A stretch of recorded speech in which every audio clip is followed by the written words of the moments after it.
Okay, so a bonus extra honourable mention if you like, but it's absolutely the equal of all the others. I just didn't think to put this one in till right near the end.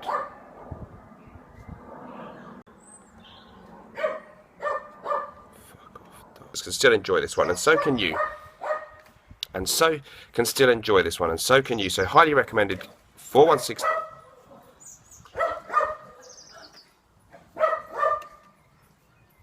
Highly recommended 4160 Tuesdays. Sexiest scent on the planet. Sexiest scent on the planet ever. IMHO.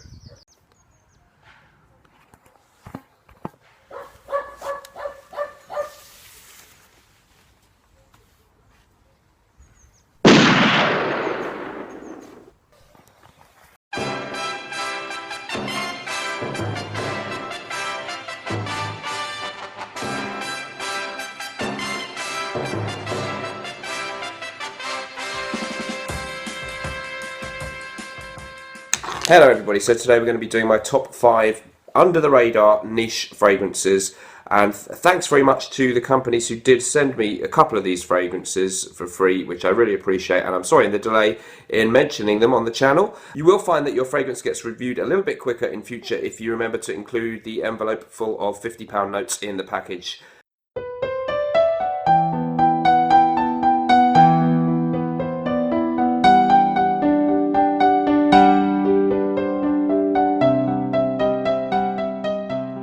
Of course, I was only joking in the intro there. I do not take any bribes for reviewing the fragrances, but 2 of them were sent to me, and I will say which ones those were. So the first one, which I did not get for free, is Tobacco Rose from PAPILLION, and I think that means butterfly. And this is an English house by the perfumier and head of the company is Liz Moores, and she creates all the perfumes herself. Am I right in saying that? Yes. Okay, so this one has really impressed me, and Claire, who you've seen on the channel many times, Smurfy Girly, has worn it quite a few times around me, and it's really struck me as one of my favourites in her collection, but I think it's totally unisex. So as the name suggests, you get the feeling of tobacco and rose from this fragrance. Apparently, the real note of tobacco wasn't used in the actual fragrance, but an accord was created after some attempts using normal tobacco. She ended up just creating an accord of tobacco without actually using that fragrance note, so that's interesting. Also, we've got some beeswax, I think, in there, and hay, so the overall effect is a very rich and actually potentially quite masculine smelling fragrance, so I think it works really well for a man as well. So we've got the tobacco element with the rose, and there's a little bit of sweetness in there, but there's also a kind of smoky incense feel, I think, with this one. I don't think incense is listed in the notes, but I get that feeling with it. And yeah, I find that this one is really powerful, it's strong, and it's very unique to me. It reminds me maybe a little bit of if you took Xerjoff Naxos and threw in some rose. It's got a really nice floral element with the rose, but it's not a very feminine, overly sweet rose note, and I find that it's a great performer. An excellent fragrance to check out from the House of Papillon. It's the only one I've really tried from them, but I'm really impressed, so highly recommended. Moving on then. Next up we have Milano Cento. This is Milano Cento Him, first released in 1989. I just got my 50ml bottle recently. It went out of production in the early 90s, and then they brought it back just a year ago. This one is really cheap. I think it's something like £40 for 100ml, or the 50ml is £29. But I'm calling it niche because it's not a designer house, and the quality of the fragrance is definitely niche to me. It's a barbershop style scent. There's some cinnamon in there, there's lavender, there's oak moss, and there's the usual lemon and bergamot type of stuff in the opening, but it does have a citrus freshness, but it's got a really creamy, woody, spicy dry down and development in the fragrance. So it reminds me a little bit of maybe things like Rive Gauche Pour Homme from Yves Saint Laurent, and perhaps a little bit even evocative of Invasion Barbar I found from MDCI Parfums, but at a much lower price. Italian chic and sophistication with a slightly retro feel. If you like the idea of that, Milano Cento, recently re-released, is a superb fragrance. So moving on to the next one. Next up we have one I've been banging on about here and there on my channel for a while. GORSE from Laboratory Perfumes, again very cheap. It's just I think £65 in the UK for a 100ml bottle. Basically you can really keep it brief on this one. It smells exactly like Creed's Virgin Island water for a fraction of the price, and I think it performs a bit better. Lime, coconut and maybe just a touch of rum in there. It's not listed in the notes of GORSE, but it is in Virgin Island water. It's a really tropical, themed alcoholic drink smell on your skin that lasts for ages and is really, really invigorating, perfect for spring and summer. And yeah, if you need to blind buy this, you can honestly do so safely if you know you like Virgin Island water by Creed, because it smells just like it. Brilliant. Don't know if they meant to, but that's how it smells.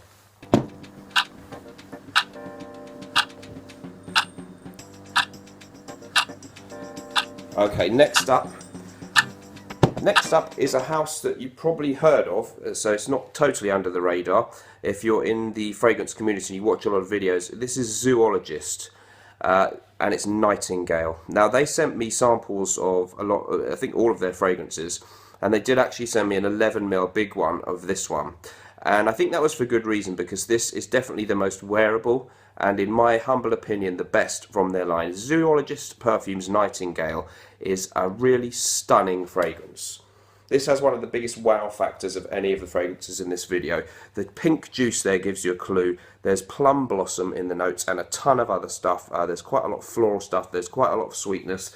There's woodiness too, and I think there's even a little bit of oud in there. The overall effect is a really difficult to describe rich scent, sweet, yet a little bit woody and well balanced. If you maybe have tried Plum Japanese from Tom Ford, there's just a touch of that in there. It's a really enigmatic, charming fragrance. Very, very unisex. Right in the middle, it maybe leans a tiny bit feminine, so you might need to be comfortable with your sense of masculinity to wear this one, but the performance is beast mode, and the fragrance is totally, there's nothing weird. I know some of the ones like Rhino and Bat, they're a little bit hard work. They're good fragrances in terms of having some, I think very high quality ingredients and really striking and grab you by the nostrils, and it's a wow factor. This one has the wow factor, but it's all in a good way, and actually for a man or woman, Nightingale is stunning, and I really would recommend this as from Zoologist, the one you could really wear a lot and get compliments and be popular and feel special. So, last but not least, this one's really impressed me. They did send me this one for free. I tried some samples from them, and they said that they'd be happy to send a bottle, and this was the one of theirs that I liked the most. It's PANAH London's Velvet Oud. What a stunning fragrance this is. Oud and rose is a common combination in fragrances, and I've smelled a few of those. This is one of the most wearable oud fragrances. You can tell there's a little bit of oud in there. So it's not an oud fragrance where you're wondering, is there really any oud in it? But there's no way it's one of those off-putting ouds. It's smooth, it's sweet. I find when I wear it, I feel that it's a little bit masculine. It's got a general kind of man's cologne, underlying woody vibe in this one. But there's some sweetness. There's a real smoothness, and there's something a little bit mysterious about this fragrance.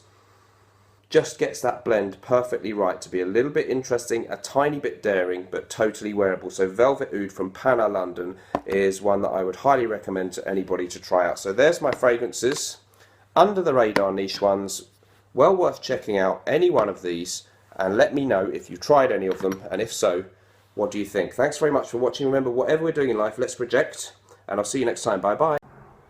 Okay, bonus feature at the end then. I didn't think of this one till the end, but how could I forget this one? 4160 Tuesdays, the sexiest scent on the planet ever, IMHO. This one is from the UK company run by Sarah McCartney, and this is a phenomenal fragrance, a gourmand fragrance, which is a rarity for me, but I really love this one. It's vanilla, there's bergamot, and there's ambergris and some woody notes. It's kind of simple in the way the notes are listed. It does smell simple, but really just exquisite. Reminds me of some of the really high-end Galan ones that have vanilla and sweet kind of notes. It's a very unisex fragrance, but really, really beautiful. A little bit of freshness with that sweetness, which means that someone like me who doesn't like the overly cloying gourmand scents can still enjoy this one, and so can you. Sexiest scent on the planet ever, IMHO.